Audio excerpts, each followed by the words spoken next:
This is a News 3 special presentation. The New Canaan Experiment, Teaching Tolerance. Welcome. I'm Barbara Ciara.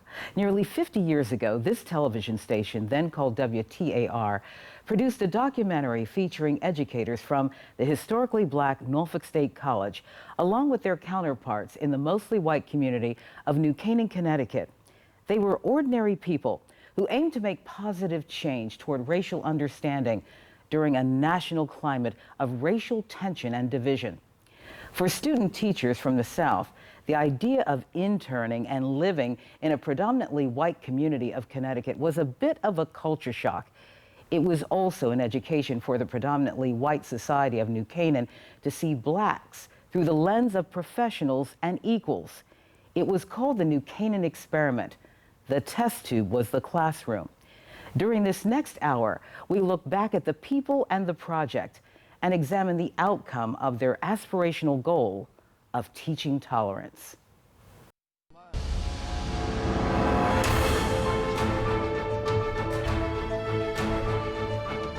We all know that the roots of injustice run deep. 1968. If race relations in the United States were a patient, it would have been on life support. This was in the aftermath of the death of Dr. Martin Luther King.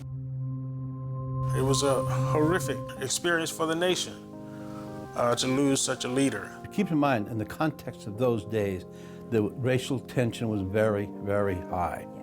There was a lot of bad stuff happening in the late 60s, especially, and it carried over into the 70s. It was in this racially charged climate where two educators, one from New Canaan, Connecticut, and the other from Norfolk, Virginia, decided to embark on a mission. The purpose of the New Canaan Experiment was to try to see if we could produce young people with disadvantaged backgrounds who could teach in an affluent society. This is the Peabody Award-winning documentary, The New Canaan Experiment.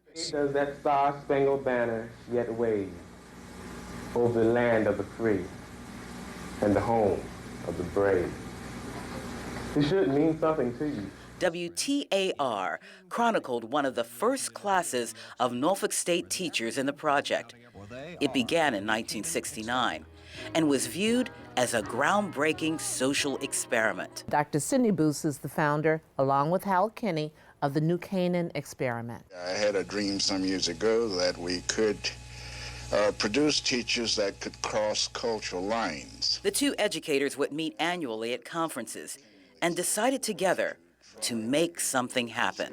He thought maybe it might be wonderful to have his practice teachers teach in an all-white, or nearly all-white community to broaden their understandings of whites. For 9 to 10 weeks, student teachers from Norfolk State would live and teach in New Canaan. Whites in the affluent community would open their homes, living and learning alongside African-American student teachers from mostly low-income houses. Some would call it a domestic cultural exchange. We needed to have some sort of sense of reality. Now, I don't want to say that we used these good people to make us a little bit better informed instead of being complete ignorance. But the fact is, you bring in 12 or so teachers and staff, and minority teachers on the staff. That's a start. This is New Canaan, Connecticut today. How has this community changed in 50 years? Well, in the 2016 election, they voted Democratic for the first time since 1964. But to the larger question of attitudes and tolerance, let's hear from the people who lived the New Canaan Experiment. My experience in New Canaan changed my life drastically because I became completely comfortable, even in a setting where I was the only black. Mary and Vince Mitchell were the first 1969 class of student teachers who interned in New Canaan. The program lasted nearly a decade. Except for the people who lived it, it seems mostly a footnote in local history. The Mitchells, now retired, have a new goal: to make sure the experiment and the outcome is not forgotten. To me, the people, they don't show their wealth because when the kids that come to school, they come just like ordinary kids, raggedy, dirty, running over shoes and everything, you know, and you would never believe that their parents make a lot of money. Most of the children who lived in New Canaan in those days had very little exposure to black people, much less an authority figure in the classroom. It's gonna make me much more comfortable to relate to blacks and just understand what being black is. Bridging the gap of the racial divide, where young minds are molded in the classroom.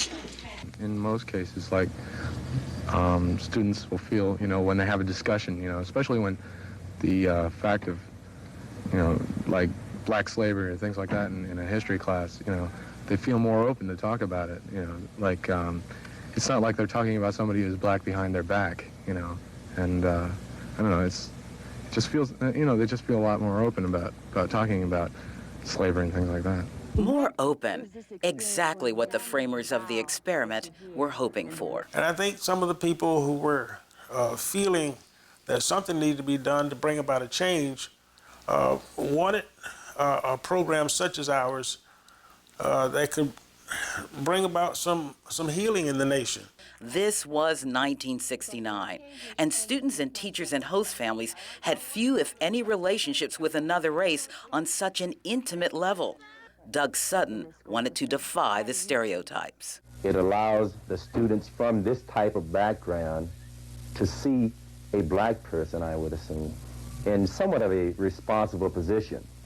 Not only a responsible position, but a knowledgeable position. It gives you a chance to teach, but yet to get other people to see that, well, there's no difference between black people and white people. Years later, if it appears that Doug Sutton has found his happy place, you would be correct. He says he found professional acceptance in Connecticut and career satisfaction. He said those things eluded him in his home state of Virginia. I decided to stay in Connecticut primarily because of discrimination. Our time with Doug Sutton is just beginning. His journey from a tin shack to an incredible life of service. Next. Hello, I'm Dr. Javon Adams Gaston, president of Norfolk State University. Over 50 years ago, the groundbreaking New Canaan Experiment brought black teachers to predominantly white New Canaan, Connecticut. During that time, our students made a lasting and positive impact on the community and demonstrated the value of diversity in the classroom. We salute our alumni who participated in the original project and all of the current and future educators who are a part of our nearly 85-year-old legacy. NSU is proud of its historic achievements and proud to sponsor this program that shows how the New Canaan Experiment helped elevate attitudes and race that still impact New Canaan and our university today.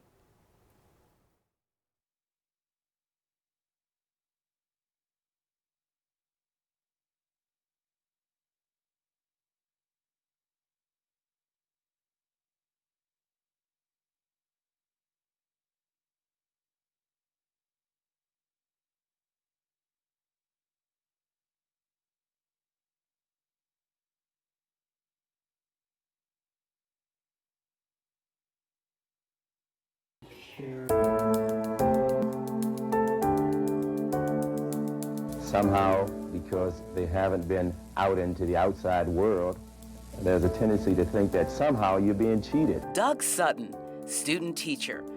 He was already a mature Vietnam veteran at the age of 30 when he joined the New Canaan Experiment.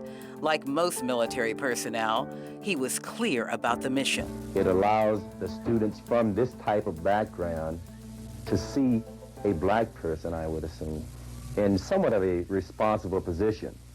Not only a responsible position, but a knowledgeable position. It gives you a chance to teach, but yet to get other people to see that, Well, there's no difference between black people and white people.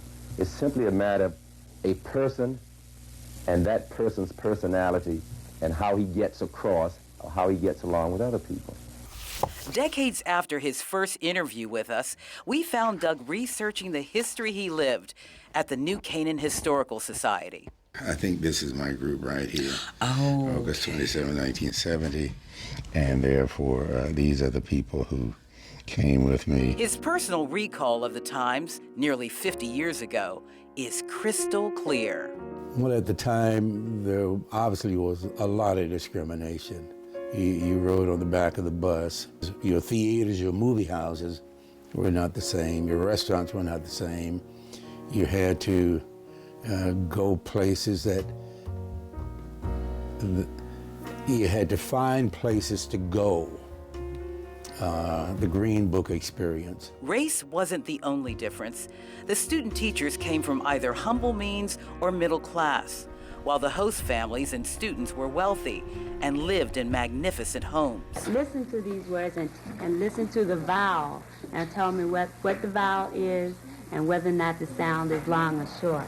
Okay. The classroom environment in New Canaan reflected a school system with deep pockets. The Norfolk State teachers worked in classrooms where there were at most 20 students per instructor. Teachers had access to college-level resources and the latest technology of the day. After school, they experienced the home life of their sponsor families. This was my host family for the time that I was here. Sutton recalls how he and his host family embraced the opportunity to share their differences during his 10-week stay. I was born and raised in a small tin shack, maybe about the size of this room. I had a good opportunity to talk to them about that because they wanted to know how could they relate to me. After the internship, Sutton returned to Virginia and his family, ready to embark on his teaching career. But where would that be?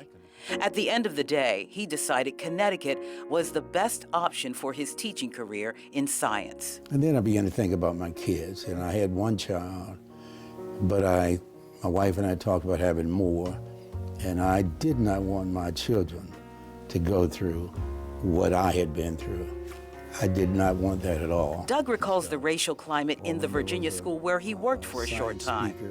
A school system he describes where black teachers were hired and fired to make room for white teachers. This one teacher in general cautioned me, and he said to me as he poked his finger in my chest, "Do you know what you're here for?" And I go like, "Well, yeah. You know, I think I'm a good teacher and the kids got to learn." And no, you're not here for that. You're here because they hired a certain number of unqualified white science teachers who didn't know what the blank they were doing with our kids. And then they sent them away to school so they could learn what they already should know when they hired them. And you're going to be gone when they get back. For him, it was an eye-opening conversation, one that prompted Sutton to say yes to the offer of a teaching position in Connecticut, returning to a predominantly white classroom. He remembers seeing it as an opportunity to teach beyond the traditional science lesson. Without a doubt, I think I was the first that they've seen. And being a science teacher and life science in particular, I purposely did things that I thought kids were thinking about but wouldn't say. And so when I talk about the different systems of the body, I would talk, for an example, about nose size. And are we going to be concerned about form, what the nose looks like, or the function, what the nose does? And no matter what size, shape, or color the nose is, its job is to get air into your lungs. Sutton taught for decades.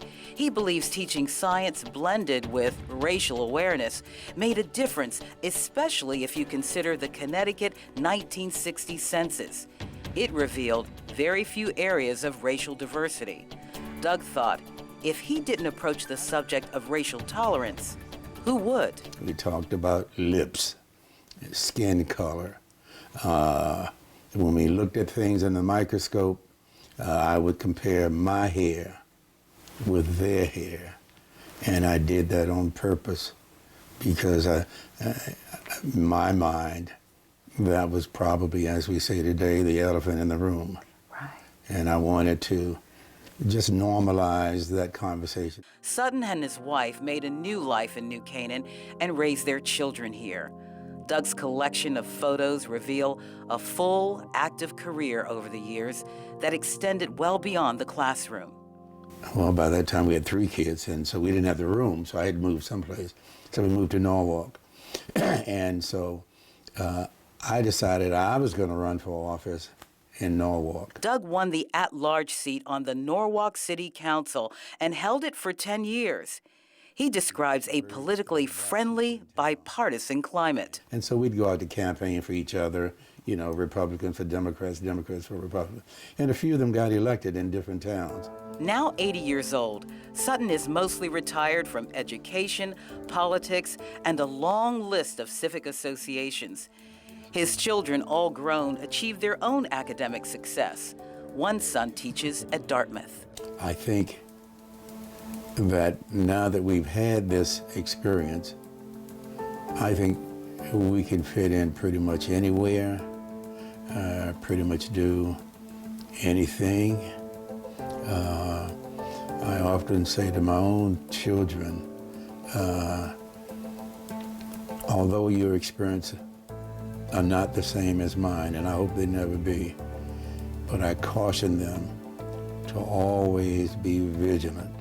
So do you think that the New Canaan Experiment, as we like to call it, kind of changed the, for lack of a better word, the complexion of some of the communities around here in terms of interactions? I know it did, because again, New Canaan, I learned, was the first to do a lot of these things, the first. And since then, a lot of other surrounding neighborhoods have found, suburban neighborhoods, have found this to be a good thing.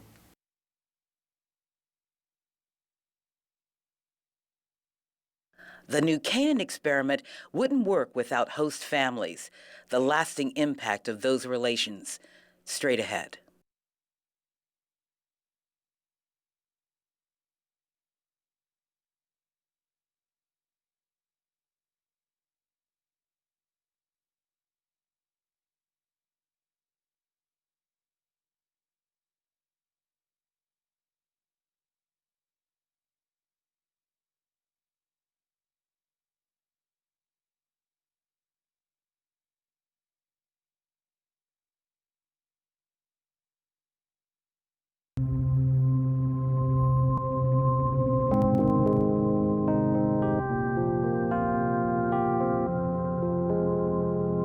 This is one of the last sweet goodbyes between student teachers and host families of the New Canaan Experiment. It is a rainy March spring morning in New Canaan, Connecticut. It was 1973, and the Norfolk State teachers had their future careers to consider. Bye. New friendships were formed, which they say resulted in a new worldview and lasting impressions for all involved. I think it's great. I think that's what this whole program's all about. And I can say it's a two-way street. I've never known, no, I can't say I've never known black people are so nice, because I've known a lot of great ones. But she's just a person, and she's really fun. We've enjoyed it tremendously. I think it's an outstanding bunch of kids. Peter, hi. Barbara, hey. Decades have passed since the last student walked up to this door. Peter Hanson still lives in the house where those memories were made, where meals and conversations were shared, and the bedrooms where the students slept. Peter Hanson and his late wife, Susan, were among the first who volunteered to host student teachers back in 1969. I was working in New York City, and one day my wife said, I'd like to host a Norfolk teacher to come to New Canaan. They need a place to stay so they can do their practice teaching in the New Canaan schools. And sounded good to me. Based on viewpoints shared by former students and host families, if these walls could talk, you may have heard laughter and sense a bit of awkwardness between people of different backgrounds getting acquainted. When I came here, she told me to make myself at home, and that's what I did. And it's really been nice. They are real nice people, and I like them a lot. And I couldn't have asked for any better place to stay. The ladies came, each with a big suitcase, and one of my girls surrendered a bedroom, teamed up with one of her sisters. I have 3 daughters. And my girls were excited to have teachers living in the same house. In the same house, sharing real-world, everyday preferences that on many occasions ended up with a conversation in the Hanson family kitchen. If anything, I guess I've changed the way they live. How have you done that? Well, for one thing, I do my own cooking. I cook for myself, and I like to, cook for myself. I like to be independent. I don't like anybody to wait on me hand and foot. I feel as wealthy as they are. I think the Norfolk Experiment was probably groundbreaking for New Canaan. Now, not for my wife. She jumped right on it. My first wife, who died in 1990 in a plane crash, I learned such values from her and her mother and father that they changed my life profoundly. If inclusive change is measured by family dynamic, Peter Hanson has a story to share. In my own family, I have 3 grown daughters, each of whom has 2 or 3 kids. I have 7 grandkids. 3 of them are adopted. 1 from Korea and 2 from Ethiopia. Public records at the New Canaan Historical Society show evidence of a slightly more inclusive community today. While there are still very few people of color, residents say there are signs of a more progressive community. The one ripple effect of the Norfolk State program was it made us aware, it made us less insular. Former New Canaan High School principal Alan Haas. I would say because of the Norfolk State program and my awareness of it, my learning about it in my initial years, I would say that's one of the reasons why I really fought for, didn't have to fight, I really advocated for the bringing in the ABC program to New Canaan, which is still here, it still thrives. The ABC program stands for A Better Chance. We have an ABC house here in New Canaan, and I think the Norfolk Experiment was part of what brought about.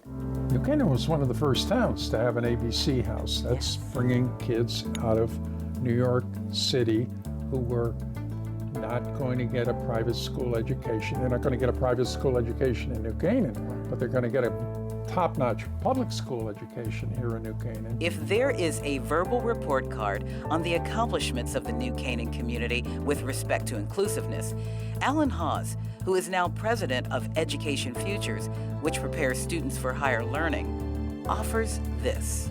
There's always going to be prejudice, there's always going to be racism, we can't deny it, but that's why the leaders of the leadership at all levels, let's say, all levels, yes, starting from the top, but certainly all through the education system and through the political system, that we're going to move backwards, as you hinted, unless we move forward. And this program showed us that we can do it. I wish it continued, or I wish it would come alive again today, because, there's 2 more generations here that could, I think, benefit from it. And Lord knows, we've come a long way, but we still have a good ways to go, in my opinion. Breaking racial barriers is nothing new to a former Miss Chesapeake Beach. How the New Canaan Experiment set her up for a teaching career that is still making history today. The New Canaan Experiment, Teaching Tolerance, is sponsored by Norfolk State University. We see the future in you.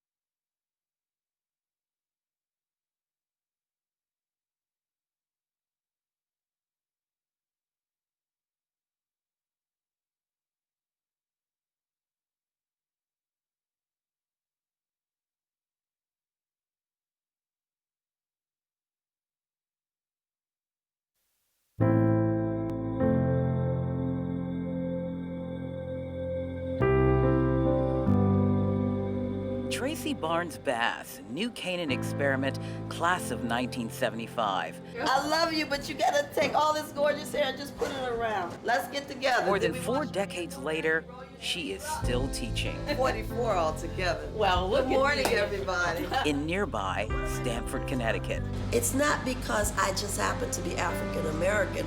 I will teach Shrek. I don't care what color you are. Looking back on Tracy's life and career, she ranks the Norfolk State intern teaching experience among her best life choices. If I had not been given the opportunity, I would never have met my husband. I would never have the 4 beautiful children that I have. I would not have the wonderful teaching jobs that I've had in New Canaan, New Haven, and now Stanford Public Schools for 43 years. Tracy Bass is a family and consumer science teacher. Read silently as I read aloud. On any given day, you may find her here teaching a culinary class. You got half your stuff in there. Instructing interior design. It's looking great. Or providing lessons in food and nutrition. And you're going to be making your pizza tomorrow. Her energy and smile, in a word, is contagious. If the question is, how did she choose Connecticut over Norfolk, Virginia? I remember sitting in my grandmother's kitchen saying, Grandma, I've been asked to participate in an experiment in New Canaan, Connecticut. Grandma, I've never left Virginia. I've never left this neighborhood. And I'm conflicting. What should I do? And my grandmother Barnes looked at me and said, go ahead to Connecticut. I didn't raise a fool. You'll be okay. And because she said that and she believed in me, I did. The belief extended beyond her grandmother's kitchen to the Norfolk State campus. Student interns understood the weight of the assignment. Yes. Dr. Boose wanted to make sure that that Norfolk State produced teachers of excellence, and in any environment, they could go and teach and help and motivate students and produce students of excellence. And I believe his purpose was served through the internship program. It's been said, one child, one teacher, one pen can change the world. The aspiration of the New Canaan Experiment was to improve racial understanding by living together and teaching together. It was fantastic. It was a Cinderella story, I would think. Thinking back on it now, you're working in a perfect environment. You're working with students who really, really are enthusiastic about learning about you as you're learning about them. And it was a very, very beautiful exchange. Tracy Bass, formerly Tracy Barns, captured the crown of Miss Chesapeake Beach in the 1970s. She was the first African-American girl to place in the all-white pageant. It was a time in her life where she considered many options.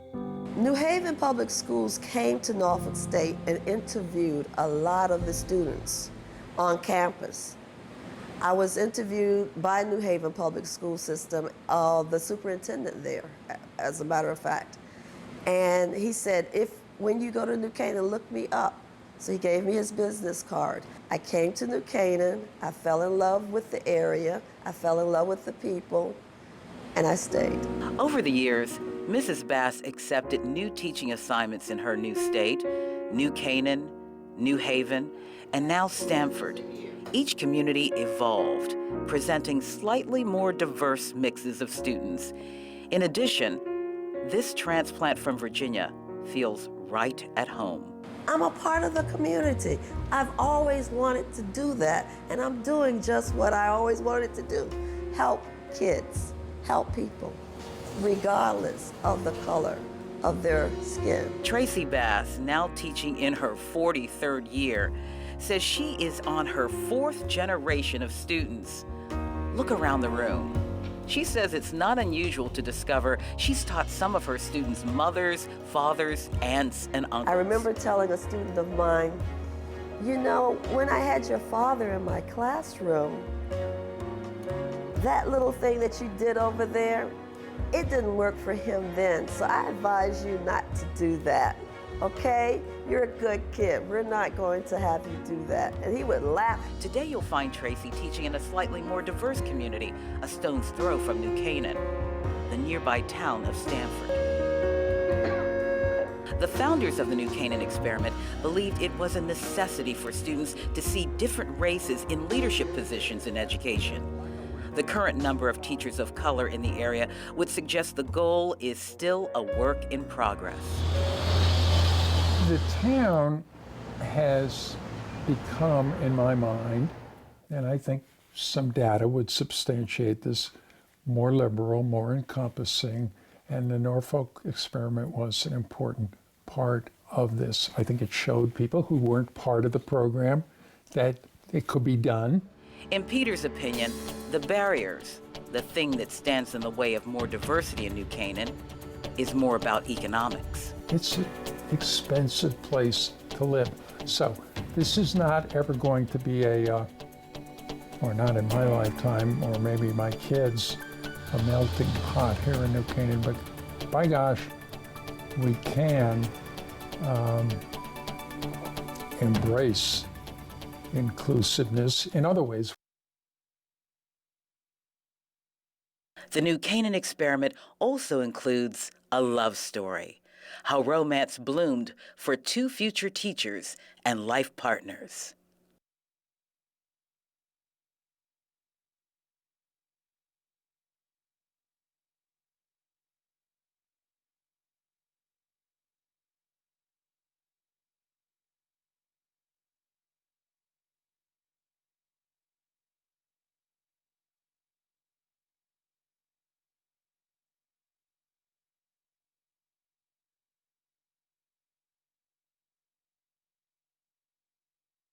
I could probably count on my hand the number of dates I had while I was in college.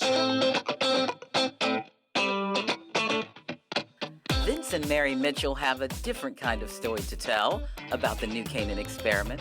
Oh my God, he's the best thing that ever happened to me. Her husband agrees with his whole heart. Part of their story is a love story. Had the New Canaan Experiment not thrown us together, I probably would not have met her at all because I was not one to attend social events. The year 1969, the very first class, it was big news in the local paper. While Vince Mitchell and Mary Harris didn't know it at the time, they were on their way to becoming lifelong partners. The most exciting part for me was when I got back to Norfolk, Virginia, I had a girlfriend. I really had a girlfriend. Well, I came from a similar background as my wife. Well, at the time, she was my future wife. So we arrived in New Canaan. We didn't know each other personally, but we did eventually get to know each other, and she became my wife a little over a year later. During the course of their day as practice teachers, most of the interns wouldn't see people in their group unless they crossed paths at school. There were opportunities for us to get together for seminars and also for social events. We had cocktails before dinner. During those times, the groups would gather, play card games, exchange ideas, and share their individual experiences. And in the case of the Mitchells, allow romance to bloom. And on one occasion, they invited both of us to travel with them to New York to see our first Broadway play. And that was a most exciting time for me. In fact, I was teaching Romeo and Juliet while there, and I invited my future wife to come along to see the movie that had just come out of Romeo and Juliet. Those decades-old memories are images captured in treasured photographs among the Mitchells' personal archive. It made me very happy that I had the opportunity to work with Mr. Tyndall. He was such a gentleman in every way, and such just a caring teacher. You could tell. I could tell from the first time I met him. And the children loved him. Among their documents, the 1969 assignment sheets for the Norfolk State teachers. Their typed paper has aged and weathered, but their memories are sharp. The family I lived with were were two medical doctors. One was a pediatrician, the other one was a general surgeon. And Dr. Charlotte and David Brown truly embraced us fully and was so generous to us in every way. They've kept in touch with the Browns and others over the years. Lasting friendships were formed. It was one of many relationships where the bond didn't break after everyone returned to their normal lives and everyday routines. Mary points out in her case, some of her professional teaching relationships in New Canaan were a bit more complicated. Some of the white teachers handled the show-off black students very well, and some of them didn't do too well. Mary remembers some cooperating teachers assigned to student interns were not entirely on board with the New Canaan experiment. I taught second graders, and a lot of them had never, ever seen a black person. And I was comfortable in my situation as a student teacher. My cooperating teacher, on the other hand, was frustrated with the whole program because most of the teachers couldn't afford to live in New Canaan. They lived in the cities on the outskirts, and she was a little bitter about the fact that they were spending this money on this program for us as opposed to raising their salaries. Vince says for the most part, he felt welcomed and embraced by the overall community. However, coming from a mostly segregated Norfolk setting, he had to make some adjustments of his own. So this was a brand new setting for me, and I had never attended an integrated school prior to that time. So this, now to get hired or to begin to work in an all-white setting was something I couldn't have expected. Mary decided part of her role would be to teach the children that blacks and whites are not as different as they perceived. There was a discussion, she recalls, where the children compared the differences between their white teacher and her. It turned into a teaching moment. Mary says she used her own hand to dispel a racial myth. And I said, "Do I look like Mrs. Lent to you?" Which is kind of my way. And of course, there was a chorus. Mrs. Lent doesn't have black hair. Mrs. Lent doesn't have brown skin. Mrs. Lent doesn't have purple blood. And that fascinated me. So we talked about the purple blood, and I even went as far as pricking my finger. Social settings with their host families also proved to be a new frontier for both Mary and Vince. It was just wonderful to see the difference in how things were done in the New England area versus the way they were done in our home state of Virginia, because I never saw my mother or father have any alcoholic beverages at home. So it was a different setting and a different environment, a different experience. Over the years, the Mitchells have taken on the task of staying in touch with the original class and organizing reunions. We were the first group that went to New Canaan. And later on, when we did the reunion in 2009, we found out that this experiment had continued for quite some years. And almost 10 years. Yeah, and they had also included other communities. So it was a very positive experience in the sense of race relations. So I think when people extend their hand of friendship that way, it blesses them and blesses us as well. And I think one of the things we need to do more of is more of that kind of extending the hand of friendship, opening our doors and our hearts to people who are different from us.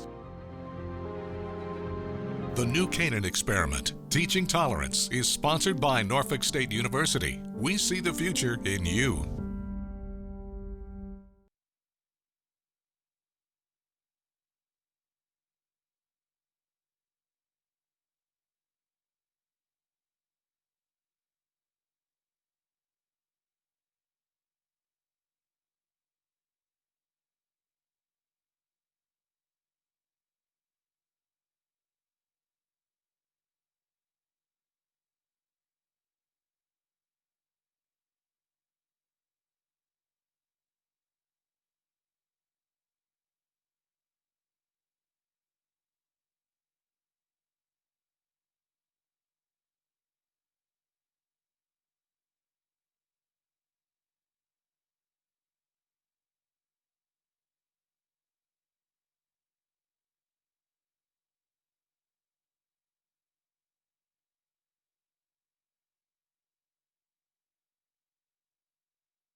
This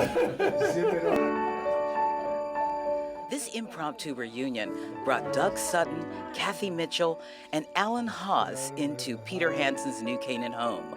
Little did they know, 50 years ago, they would be a part of a life-changing event. You live right down the street. I'm right across the Yeah. street. Peter opened his home and his arms on this day for his friends to share their New Canaan Experiment memories. Years earlier, the Hanson home housed practice teachers here from Norfolk State. In fact, the very first class in 1969. This day was a good day, a day to ask all of them how they think history should remember the New Canaan Experiment. Kathy Mitchell, a former cooperating teacher, summed it up in one sentence. I do think that it helped everybody on both sides understand where everybody was coming from. I can't give you a measurement, but it's, in my mind, an important part of the growth of this town. Enlightenment, compassion, love can take place. We still have precious few blacks living in New Canaan. We have precious few teachers living in New Canaan. With an eye on the future, embracing the lessons of the past, we invited Norfolk State University education students to screen the New Canaan documentary. They were fixated, watching every nuance of the film. I only wish that if you took a whole lot of a group of 10 kids from New Canaan and plopped them down in a completely different atmosphere. We asked the student teachers if in their experience so far, if the issue of teaching tolerance applies in today's classroom. There are still schools that are predominantly white. Matter of fact, my experience, I went to a predominantly white high school. I was one of 5 African American students. That was tough. That was different. Not everyone is educated about everyone's background. And I think the more we become educated on everyone's cultural and beliefs and stuff like that, we'll be able to unify. I would create a diverse environment, make sure that I cater to everyone inside of the classroom, no matter the gender, the race, the age. It just makes sure that everybody's included. I think we shouldn't change the experiment. I think we should keep going. I think that we should continue to try to innovate and try to get students of all backgrounds in the education system. That said, licensed urban education student Tamiko Jones raises the issue of political correctness. She says it creates hurdles in today's climate. I think that there's definitely a need, but there's so many barriers and so many, well, can I say this, can I do this? I think that stops us from learning about other cultures and other people from other cultures learning about us. Children learn, and especially if you're a child like me, I'm a visual learner, I'm a tactile learner, I like to touch. So, and for my son, when he saw or when he was introduced to someone of another race, the first thing he wants to do is he wants to touch the hair because he's like, well, I'm not familiar with that. It doesn't look like my mom's hair or my dad's hair. But for us, it's like, oh, don't touch my hair. And it's like, so a person is trying to get to know you, trying to learn more about you, but we're so sensitive about certain things that it makes it hard. No one said it would be easy. Least of all, Dr. Sidney Boose, who co-founded the experiment. I had a dream some years ago that we could produce teachers that could cross cultural lines. I am clear that we need something like that today. Keela Boose, an English professor at Norfolk State University, shares her late father's vision. I think that it's a variation on students studying abroad. It's studying abroad domestically. So going to a whole different culture in a whole nother place where people live differently, eat differently perhaps, shop differently, that's something that's worth learning and studying.